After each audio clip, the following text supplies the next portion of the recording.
Em nome do Pai, do Filho, do Espírito Santo. Amém. Ave Maria, cheia de graça, o Senhor é convosco. Bendita sois vós entre as mulheres, e bendito é o fruto do vosso ventre, Jesus.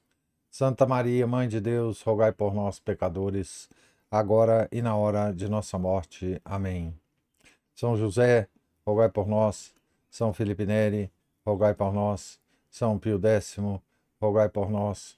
Nossa Senhora de Fátima, rogai por nós. Em nome do Pai, do Filho, do Espírito Santo. Amém. Bom dia a todos. Nós estamos aqui na página 381 da biografia de São Pio X, escrita pelo padre Hahnemann. Nós estamos aqui no início do capítulo, pela liberdade e justiça. Já era tarde da noite quando o cardeal Mary Delval, secretário de Estado, terminou o seu relatório sobre a terrível situação da Igreja francesa. Pio X escutou-o com os olhos fechados e a cruz peitoral na mão. Então a questão é, disse finalmente o Papa, se reconheceremos a associação de culto exigida pelo governo maçônico e se permitiremos que o clero coopere com eles. Sim, essa é a questão. O secretário de Estado assentiu. E esta é uma decisão muito importante.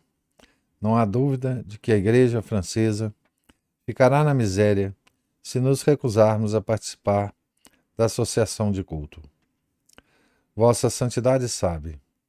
Também se ouviram vozes no consistório pedindo que façamos concessões, porque assim podemos salvar o clero francês de pressões externas. A separação da Igreja e do Estado na França cortou mais de 44 milhões de francos da renda anual da Igreja. Se não concordarmos com a associação do culto, tiraremos do clero os últimos milhões que o governo lhes prometeu quanto à associação. Você está falando de milhões de francos, mas ao mesmo tempo penso em muitos milhões de almas cuja salvação espiritual está em perigo. Pio disse com uma cara séria. Você sabe muito bem que ao reconhecer o acordo desejado, a Igreja se submeteria a um governo maçônico. Vossa Eminência está falando de uma concessão. Você sabe a ingratidão com que a política indulgente de Rampolla foi recompensada? Em alguns círculos, acredita-se que Vossa Santidade mostra uma atitude muito conciliadora em relação à política italiana, disse Mary Delval. Sabe, Eminência, respondeu Pio com impaciência, que a questão romana gira em torno dos bens terrenos, do Estado eclesiástico, do patrimonium petri, portanto, dos bens mundanos. Aqui, porém, está em jogo a salvação das almas imortais. Quero a paz, sim, quero a paz com o Quirinal, e estou disposto a fazer concessões, até onde minha consciência permitir. Mas não quero a paz à custa de almas humanas redimidas pelo sangue de Jesus. Isso é uma diferença, Eminência. As pessoas falam muito da riqueza da Igreja e se esquecem do real valor, a salvação das almas. O Papa pôs a mão nas Escrituras do Novo Testamento. Está escrito, e ele o conduziu a uma alta montanha e mostrou-lhe todos os tesouros e riquezas do mundo, e disse, tudo isso eu te darei, se prostrado me adorares. Chegou a hora, Eminência, a hora da tentação. O clero francês terá força suficiente para resistir? Terá, tenho certeza, exclamou Pio firmemente. O cardeal Ferrata perguntou como o arcebispo de Paris exercerá sua profissão em casa, sem renda e sem igreja. Eu disse a ele, se o arcebispo não se sentir confortável, Vou entregar seu cargo a um franciscano que vive na pobreza de qualquer maneira. No entanto, tenho grande confiança nos bispos franceses e em seu clero. Só fiz minhas próprias objeções para apontar as consequências finais da decisão necessária, não para obrigar Vossa Santidade a dizer sim ou não, disse Mary Delval, que temia que o Santo Padre o tivesse entendido mal. Se eu lhe perguntasse agora o que acha bom dizer, sim ou não, o que Vossa Eminência responderia? Perguntou Pio com interesse. Se o Santo Padre me obriga a responder a essa pergunta, só posso aconselhá-lo. Diga não. Não devemos dar um único passo com os maçons, respondeu o cardeal, com os punhos cerrados involuntariamente. Obrigado, Eminência, respondeu Pio. Esta é a minha opinião. Agora deixe-me, por favor. Antes de tomar a decisão, tenho que pensar e orar. Depois que Mary Delval saiu, Pio sentou-se em uma profunda oração por um longo tempo. Ele estava carregando o fardo do papado há 3 anos. O cabelo dele estava branco, seu coração cansado. A saudade de casa o havia atormentado.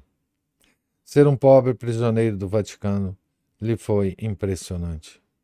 Mas o peso da responsabilidade se tornava a coisa mais deprimente, dia a dia. Agora a França. Como dói ver quebrado um vínculo secular entre o país e a Santa Sé.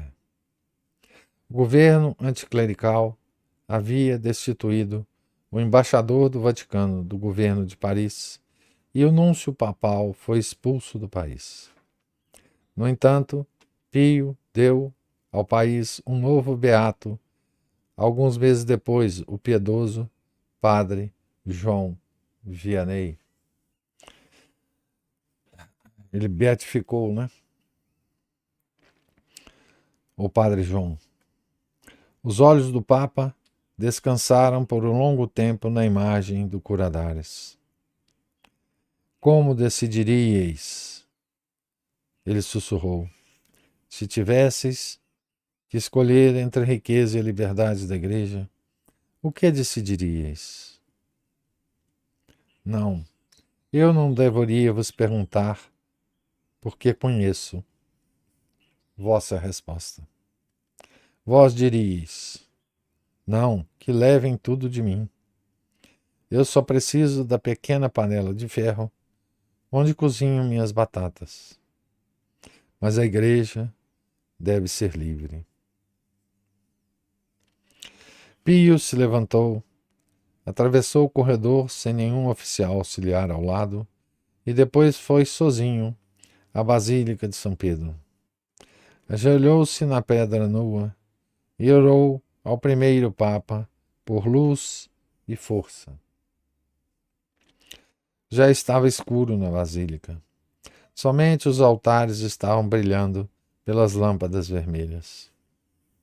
O guarda suíço se retirou por trás de uma estátua para que o suplicante pudesse ser deixado sozinho com seus pensamentos e dúvidas que agarravam seu coração. Pareceu-lhe como se ele visse milhares de padres em uma batina desgastada, sofrendo a miséria e esticando as mãos vazias em sua direção.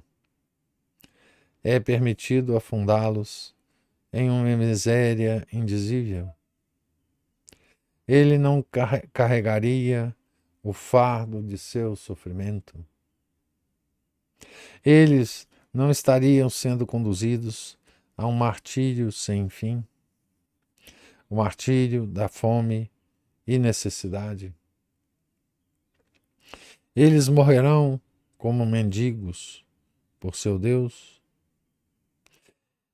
Ele tem permissão para colocar esse fardo nos ombros dos pobres? Mas Jesus não deu a palavra reconfortante? Abre aspas. Disse-vos estas coisas para que tenhas paz em mim. Haveis de ter aflições no mundo, mas tende confiança. Eu venci o mundo. Fecha aspas. A curta noite de verão chegou ao final. As últimas estrelas desapareceram e a primeira luz da manhã entrou no santuário. O Papa ainda estava ajoelhado e orando. 4 batidas foram dadas pelo relógio do templo. Pio se levantou. Ele estremeceu, mas seu coração estava cheio de tranquilidade e segurança. As primeiras luzes do dia iluminaram as letras douradas do templo do primeiro Papa. Non prevalebunt. As portas do inferno não prevalecerão. Eu decidi, disse algumas horas depois. Mary Delval, eu decidi, Mary Delval. Minha resposta é não. Deu graças. O cardeal assentiu. Depois se ajoelhou e beijou a mão do Santo Padre. Em 10 de agosto de 1906, foi lançada a encíclica Gravissimo Officii Monere, que proibiu bispos e padres franceses de cooperar com a associação de culto maçônica. Embora a Igreja Francesa tenha perdido suas propriedades, mesmo miserável, salvou sua liberdade. Na França católica, a decisão do Papa ecoou. Os fiéis salvaram de bom grado seus padres da necessidade extrema. E com o mesmo sacrifício, todo o sacerdócio entregou os bens terrenos para viver com as esmolas dos fiéis. Com profunda alegria, Pio X testemunhou o heroísmo exemplar dos perseguidos. A aprovação soou de todas as suas palavras. Abre aspas. Não podemos deixar de agradecer a Deus por inspirar aos nossos filhos na França, como conselho, siga o sofrimento. Nossa única preocupação é que não podemos estar junto com eles e combater o combate de Deus. Foi dito aos nossos irmãos, os bispos, deixem seus palácios. Tirem os jovens estudantes do seminário, as esperanças de suas igrejas. Mas não aceitem, daqueles que querem levar a igreja a um cativeiro, nem um único centavo para aliviar sua fome. Fecha aspas. E agora, esses filhos da Madre Igreja, que permaneceram fiéis na dor e na desolação, viam seus jovens deixarem o seminário, este lugar de piedade. Eles viam as freiras misericordiosas saindo dos leitos de enfermos, onde estavam fazendo um trabalho útil acima de tudo. Eles viram os monges, que tanto fizeram pela educação dos jovens, forçados a deixar sua terra natal e buscar refúgio no exterior, porque a pátria degenerada os expulsou.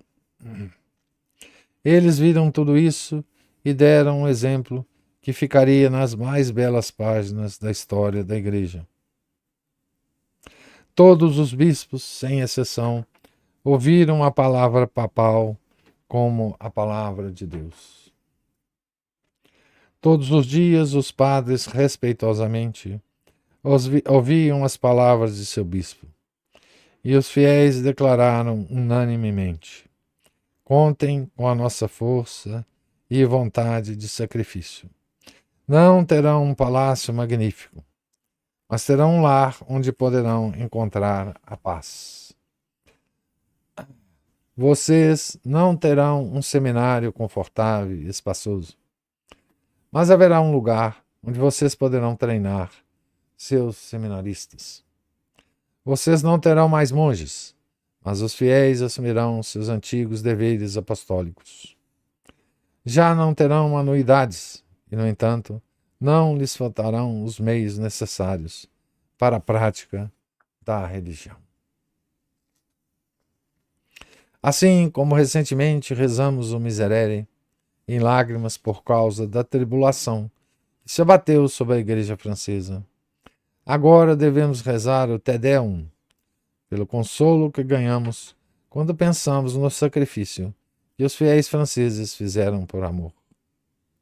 É por isso que devemos cantar constantemente o Te Deum da eterna gratidão. Isso aqui estava tudo entre aspas, né? Os fiéis declararam unanimemente, isso tudo entre aspas. A satisfação e a alegria do Santo Padre foram tão grandes que ele começou a aprender francês para poder falar aos peregrinos franceses em sua língua nativa. Quando os católicos do país vieram a Roma para homenagear o Papa por ocasião da beatificação da donzela de Orleans, Pio X, para sua maior alegria, saudou-os em sua própria língua. Outra coisa preocupava o coração do Santo Padre.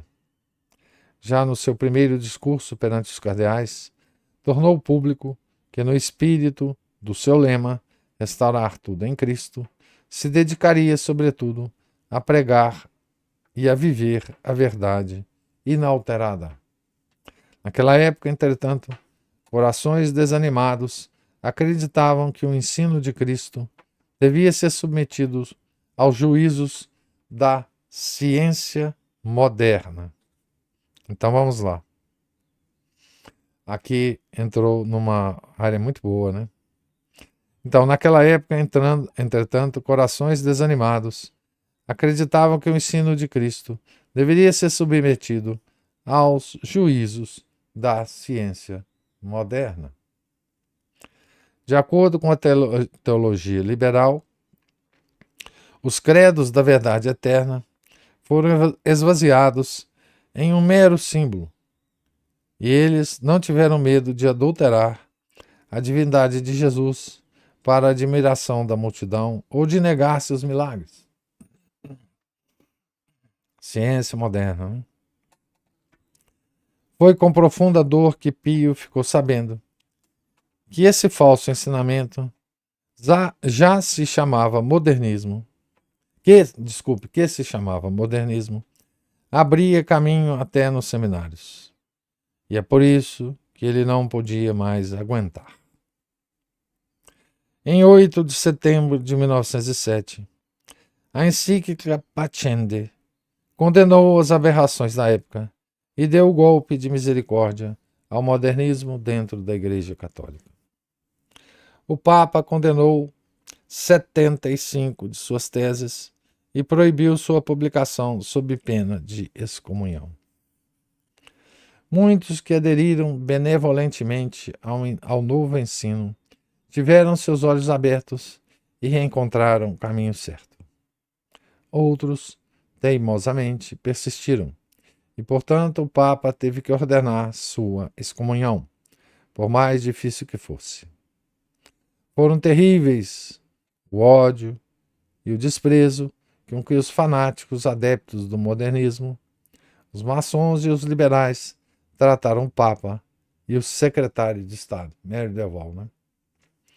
O mínimo foi descrever Pio como um sacerdote virtuoso, mas ignorante, a quem teria sido melhor permanecer com seus camponeses, pois não tinha absolutamente nenhum entendimento da ciência e das exigências dos novos tempos. Outros usaram um tom muito mais agudo. O pontífice e Mary Delval foram chamados de fanáticos sombrios, que cometiam violência contra a liberdade do espírito. De fato, alguns ousaram insultar a pureza de seu caráter. Abre aspas. Pio é apenas um hipócrita de uma ambição desenfreada. Um conspirador que subiu às alturas com humildade fingida e agora tirou a máscara. Fecha aspas, escreveram. Tyrrell, o líder do modernismo na Inglaterra, disse com raiva. Tyrrell foi excomungado, né? 1000 sonhos de unificação do movimento modernista foram frustrados quando Pio X de repente deu um passo à frente com um escorpião em uma mão e uma pedra na outra. Fecha aspas. Tyrrell foi um dos líderes mais terríveis do modernismo, né?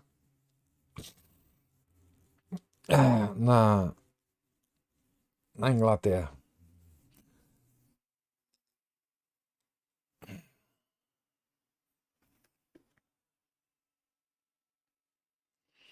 Pio só ria de tudo isso. Provocações excessivas ou elogios entusiásticos o deixavam indiferente.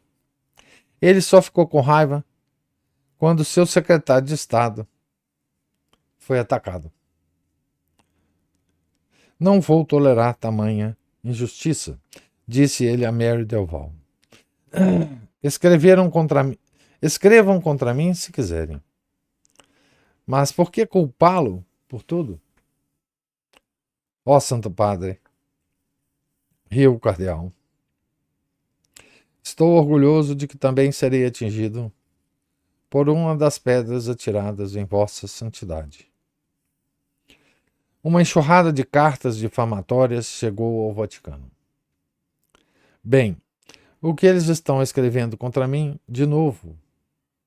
Perguntou o Papa, ao surpreender Monsenhor Bressan, que havia deixado de lado uma pilha de cartas. Insultos inéditos, disse tristemente o secretário. Sua Santidade também quer ler? Não, não. O Papa balançou a cabeça rindo. Então cruzou-os e disse: Parce sepultes, poupem-se os mortos.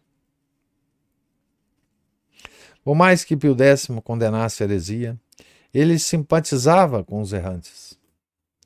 Embora tenhamos de que lutar pela verdade, ainda assim abraçamos com amor os inimigos e adversários da verdade, porque sentimos grande compaixão por eles, e com lágrimas nos olhos os recomendamos à misericórdia de Deus.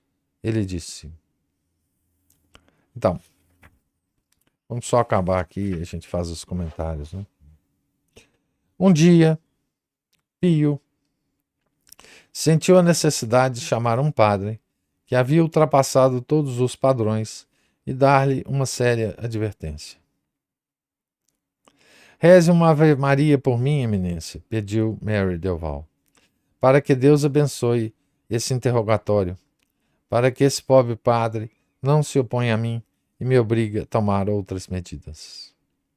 Na manhã seguinte, ele apareceu em seu escritório, muito abatido e cansado. Ele não conseguiu dormir a noite toda por causa da preocupação. Após o interrogatório, porém, seu rosto brilhou de alegria.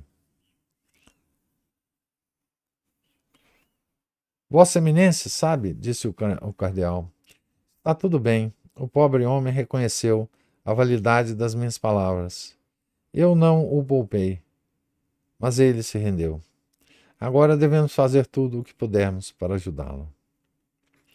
O modernismo realmente recebeu o golpe de Estado de Pio X.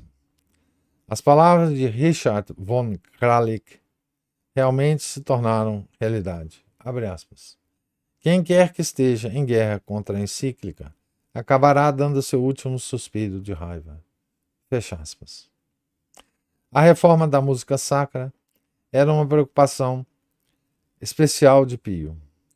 A casa de Deus e a celebração da Santa Missa eram para ele majestosas demais para permitir que fossem profanadas de maneira mundana ou teatral. Assim, publicou o moto próprio, no qual ordenou que a música litúrgica, sobretudo o canto gregoriano, fosse preservada em sua antiga beleza e valor. Entre as funções do meu ofício de pastor, escreveu, é sem dúvida que ocupo um lugar de destaque para cuidar da dignidade da casa de Deus e ajudar o santo mistério de nossa fé a ser devidamente celebrado. Portanto, na casa de Deus, nenhuma ação pode ocorrer que perturbe ou reduza a devoção. Nada que ofenda a dignidade e majestade do ato sagrado. Fecha aspas. Ele estabeleceu diretrizes que regem o uso da música da igreja na adoração, acabando assim com os abusos. Nessa obra, o talentoso mestre Perozzi foi seu constante conselheiro e ajudante.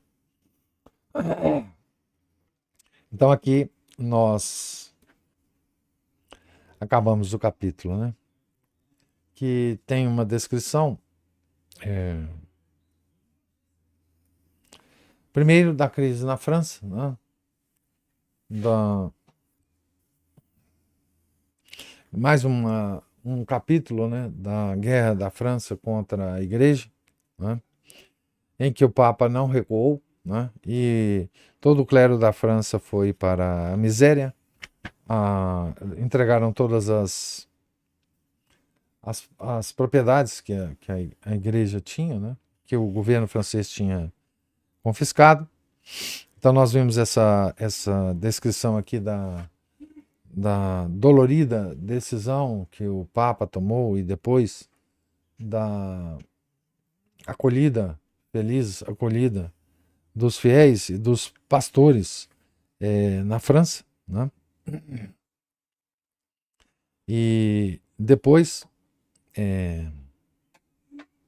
nós vimos aqui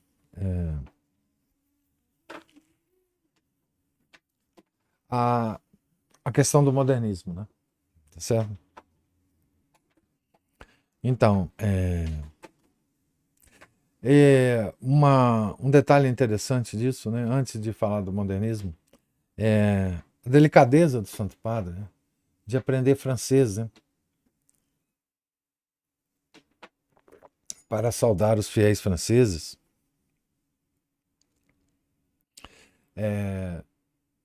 Na ocasião da beatificação da donzela de Orleans, que é a Joana d'Arc, né?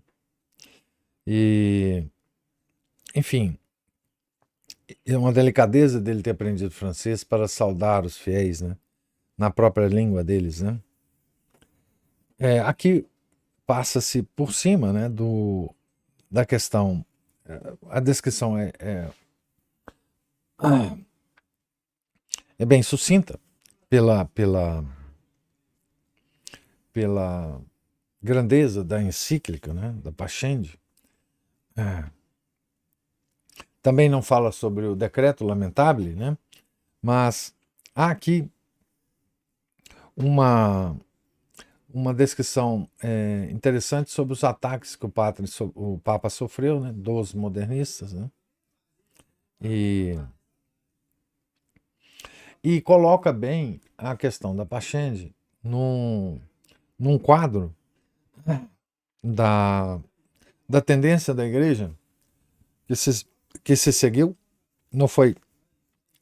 Ela já estava a tendência da igreja já há muito tempo, né? Nessa toada. Então, a frase aqui é muito interessante que o padre Hahnemann põe. Naquela época, entretanto, os corações desanimados acreditavam que o ensino de Cristo deveria ser submetido aos juízos da ciência moderna. Aqui, a palavra, a expressão ciência moderna se refere às ciências históricas, tá bom? Não se refere às ciências como um todo, né? A física, a cosmologia, isso não trata Pascendi, né? Porque Aqui se está falando de dogma, evolução de dogma, história sobre essas coisas, né? Os absurdos históricos que os modernistas já estavam ensinando, né? Ah, negando os milagres de Cristo, enfim, né? Mas infelizmente, né, a Pachende não trata das questões do Gênesis, por exemplo, né?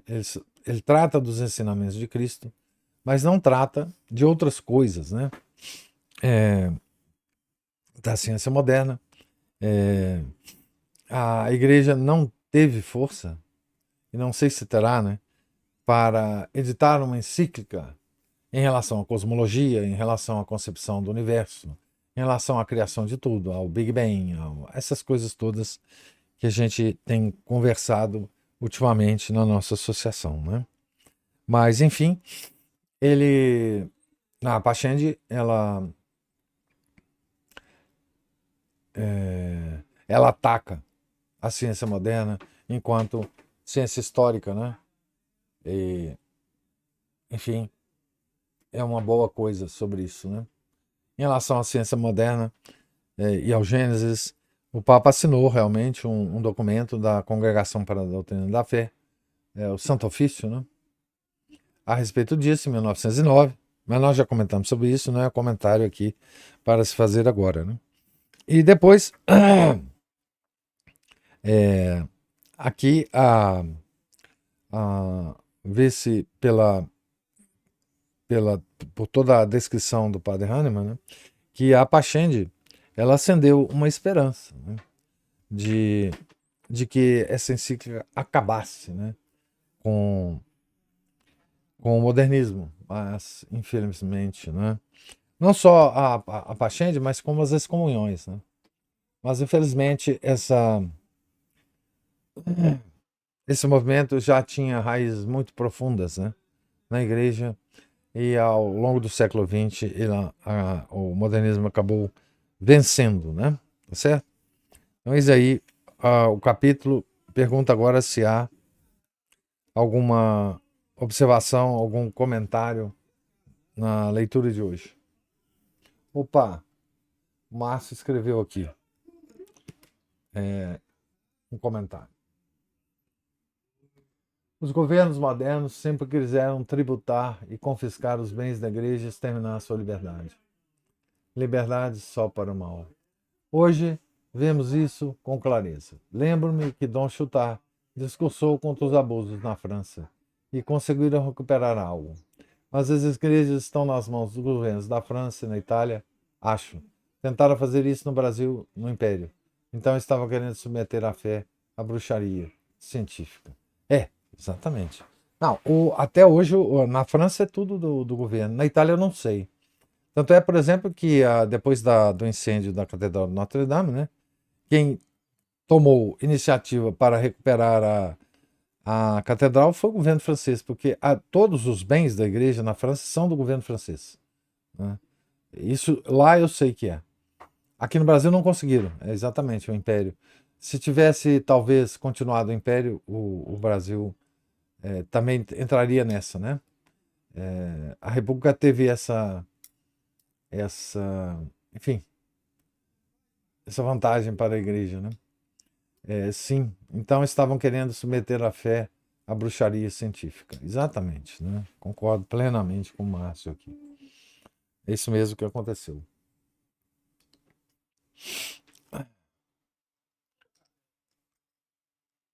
Mais alguma. Professor, Opa!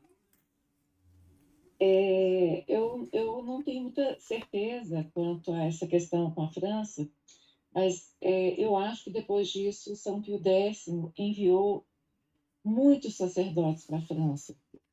E essa né, a beatificação, não, elevação, né, de Joana d'Arc a santo, Não, foi é feita tudo beatificação. O Papa só beatificação. beatificou, é.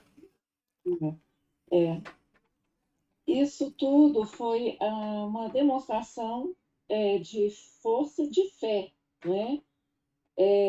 De fortalecimento da fé dos franceses. Agora, que eu mais assim, adoro ouvir são essas coisas assim. O mínimo foi descrever Pio como um sacerdote virtuoso, mas ignorante. Que Então, maravilha, hein, professor?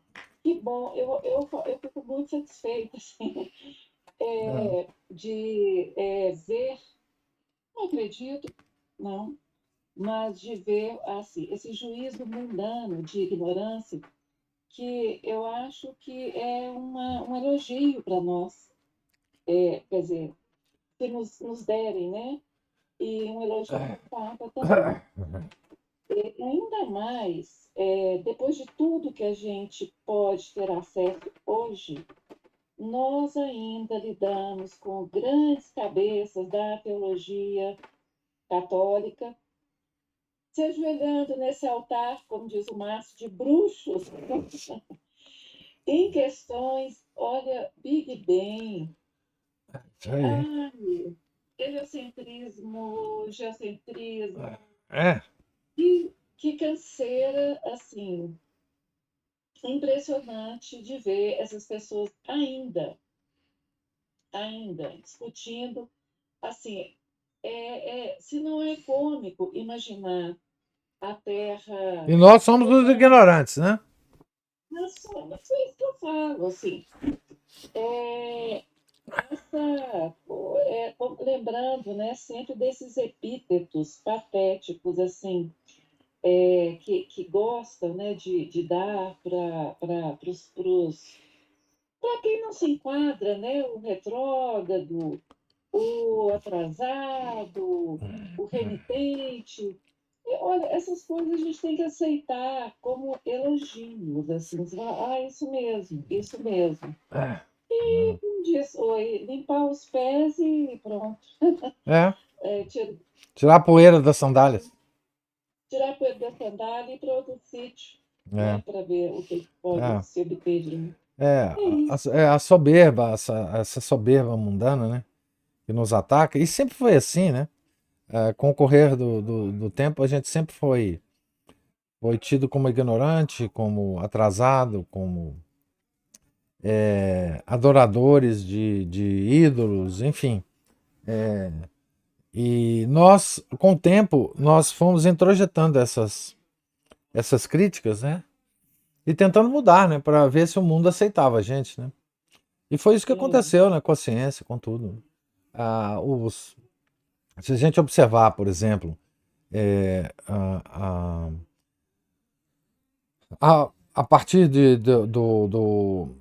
esses assessores do Papa, né? Esses assessores na parte científica do Papa, enfim, isso começou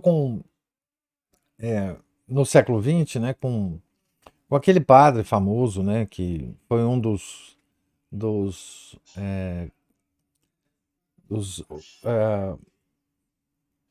que bolaram a teoria do Big Bang lá, o padre Georges Lemaitre, com a relação dele com Pio XII, né? Depois vem outros físicos, outros evolucionistas relacionando-se com os papas conciliares, né? Tem um físico muito famoso, o padre Jacques, que é um físico também. Enfim, a ladeira foi descendo muito rapidamente, né? E os papas foram pressionados para aceitar essas coisas, ou pelo menos não condená-las, né? Enfim, é uma situação muito triste, muito, muito triste da igreja. é. Nós aceitamos os epítetos, né? Eu falo que aceitar esses epítetos é uma forma de galhardia, sabe, professor? Não se recusar a ser o que as pessoas, Nos acusam, o né? que É. Fala, porque não, assim, somos atrasados. é, É, é isso mesmo. é. E outros por aí, não é, que são tão explorados, e não só nós católicos, mas qualquer um que tente resistir um pouco a essa insanidade. Eu falo assim, existem figuras que o bom senso não é muito difícil para uma pessoa de bom senso perceber, as descrições lunáticas que eu não vou citar, o senhor sabe que a ciência não é comigo, né? Eu vivo declarando isso, mas tem coisas que são verdadeiramente lunáticas, assim, você imaginar a Terra rodando em torno de si mesma a 350 mil quilômetros por hora e o universo todo correndo, todo mundo correndo, tudo correndo, 350 bilhões de luz e velocidade da luz e não sei o quê. São coisas que você para e pensa assim, como é possível isso sem que não haja nenhuma contradição? Ah, pois então, eu já vou entrando em coisas que já me causam assim, bastante surpresa, sabe? Mas, como eu disse, não é minha área, eu já estou falando bobagem. Mas, ao fim e ao cabo, nós estamos diante aí de um grande papo, viu, professor? Pois é. Nós sabemos disso, né? O Papa para chamar de nosso, né? Papa É, para chamar de meu. isso. É, é, isso mesmo. O Márcio está falando aqui, ó, os insultos vindo de onde vêm são elogios e um sinal claro de que o insultado está no caminho certo. Exatamente. Exatamente. Então, assim, é,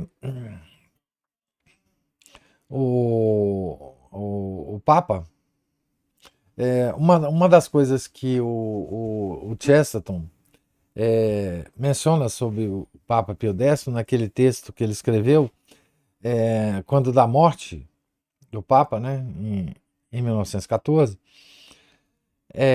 uma das coisas que ele ressalta e que ele enfatiza no texto, um texto pequenininho, né, um texto de jornal, é que o Papa, mesmo na posição de dignidade que ele estava, ele nunca perdeu o bom senso de um camponês. E exatamente, quer dizer, é um Papa, talvez, que a gente possa caracterizar, né, o papado de São Pio X, né, como um papado que restaurou o bom senso do homem comum. Né? Por isso, até Chesterton admirava tanto o Papa Pio X, justamente porque ele também era um intelectual muito preocupado com o senso comum, né? O senso do homem nas ruas, o senso do camponês. Né? Então, com essa visão, né? Com essa visão daquele contato de uma vida toda, né? Com a natureza, com as coisas criadas, com os ciclos naturais, com as estações, com o sol se levantando, o sol se pondo. Né? Esse é um legado que o São Pio X levou, né, para o papado, né, que o Giuseppe Sarto levou para o papado, né, esse legado de bom senso. E lá ele defendeu só isso. Né? Lá ele defendeu só isso. Usou esse senso que ele tinha para defender a igreja. E foi isso que o fez fazer o que ele fez no papado, né? Escrever as encíclicas que escreveu, os motopróprios que escreveu, da música sacra e de tudo mais, né? Os decretos que ele publicou, enfim.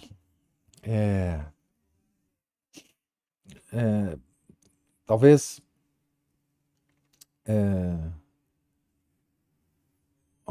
fechando um ciclo, né?